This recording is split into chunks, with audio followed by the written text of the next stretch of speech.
ചൂണ്ടൽ പഞ്ചായത്ത് ഭരണ നേതൃത്വത്തിന്റെ ധാർഷ്ട്യത്തിനേറ്റ തിരിച്ചടിയാണ് അടിയന്തര ഭരണസമിതി മാറ്റിവെക്കാനുള്ള ജോയിന്റ് ഡയറക്ടറുടെ നിർദ്ദേശമെന്ന് പ്രതിപക്ഷാംഗങ്ങൾ. തങ്ങൾ നൽകിയ പരാതിയുടെ അടിസ്ഥാനത്തിലാണ് പഞ്ചായത്ത് രാജ് ആക്ടിന് വിരുദ്ധമായി വിളിച്ചു ചേർത്ത യോഗം മാറ്റിവെച്ചത്. ജനാധിപത്യത്തെ വെല്ലുവിളിക്കുന്ന നിലപാടിനെതിരെ ജനാധിപത്യത്തിന്റെ വിജയമാണിത്. അഴിമതിയിൽ മുങ്ങിക്കുളിച്ച പഞ്ചായത്ത് ഭരണസമിതിക്കെതിരായി ജനങ്ങളുടെ വലിയ പിന്തുണ ഉണ്ടെന്നും ഭരണക്കാരുടെ അഴിമതിക്കെതിരെ സന്ധിയില്ലാ സമരം നടത്താൻ പ്രതിപക്ഷം പ്രതിജ്ഞാബദ്ധമാണെന്നും പ്രതിപക്ഷാംഗങ്ങളായ ആൻഡോ പോൾ, ധനേഷ് ചുള്ളിക്കാട്ടിൽ, ND സജിത് കുമാർ, നജ്ല സിറാജുദ്ദീൻ എന്നിവർ വ്യക്തമാക്കി.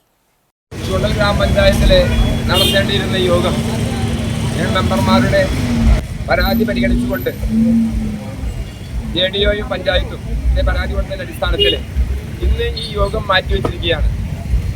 ഇത് ജനാധിപത്യത്തിന് നേരെയുള്ള വെല്ലുവിളികളെ ചെറുത്തതിന്റെ ഫലമാണ്.